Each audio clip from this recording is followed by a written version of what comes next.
Welcome to the final boss in Frostmoon Temple, Emohades. Lest there be any confusion, you can also call him Emohades. I don't know, how do you think it should be pronounced? Write your opinion in the comment section down below. In this video, I'm going to walk you through all of the mechanics to ensure your success when attempting this encounter so that you can finally round out your 5 or 6 piece tier set. Please subscribe to the channel if you have not done so already and click the notification bell to be the first to know every time a new video of mine is released. Good day. To get started, I would suggest tanking the boss in the back side of the room where the markers are set up like this.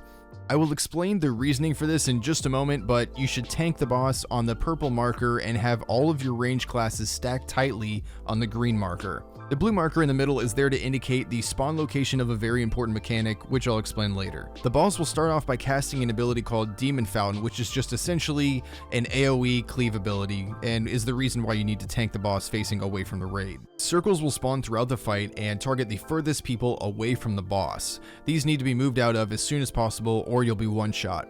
Have all of the range stacked tightly on that green marker to keep all of the circles in the same area, which will make it easier to evade the incoming attack. The boss will also drop Seed of Shadow on a few raid members. These are just your standard living bombs, but just much stronger. If you get one of these, either cleanse yourself or get out of the raid immediately. Throughout the fight, the boss will spawn illusions of himself called Hungry Spirits. This Hungry Spirit will pick one random raid member and begin sacrificing them. You need to have everyone kill this Hungry Spirit as soon as possible to free your raid member and avoid them being killed. This Hungry Spirit will always spawn in the same place, and this is why we place the blue marker here to indicate the spawn location. We put it here because it is directly in the center of the melee DPS and the range DPS, making it so that everyone can just turn and burn this as quickly as possible. While you're bursting down this illusion, you'll notice that he'll begin casting an ability called Drain Soul. Go ahead and just interrupt that so that the person who's being sacrificed won't take any more damage than they need to. When the boss reaches 75%, he'll produce a yellow aura around himself, which will make him immune to all damage. He will then walk to the center of the room and begin casting a smash attack called Havoc, which will one-shot anyone within that radius. Have everyone just scatter evenly around the perimeter of the circle to prepare for the next phase. After the boss casts Havoc, he will spawn several arrays around the room which look like this. Every single one of these arrays needs to have at least one person stand in them. Not every person needs to stand in an array, but every array must be stood in, again, by at least one person. If all of the arrays are stood in properly, the entire raid will be given a shield, which will protect them from damage for what is coming in the next phase. After the array phase, the boss will then cast a move called Destruction, which will wipe the entire raid if you don't have the shields from the previous array phase. After Destruction, several orbs will spawn around the room and begin to make their way inwards towards the raid. If you have an array shield, you can actually soak one of these orbs and make it disappear, so go ahead and do that if you have the ability to.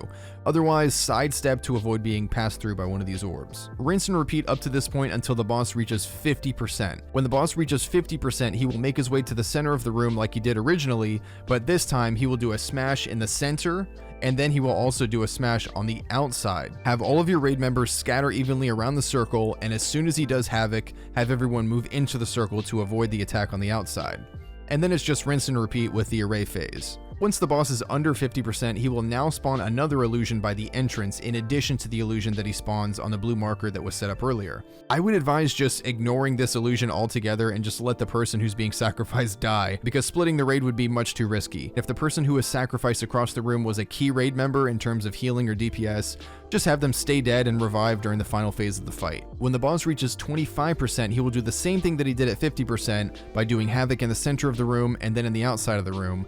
But this time, after you get the arrays, tank the boss in the center of the room, ignore the illusions that spawn and sacrifice raid members, and just burn the boss. Have your top DPS members revive to help with the burst if they're dead, and at this point you can have everyone just use their ultimates for an extra safety net.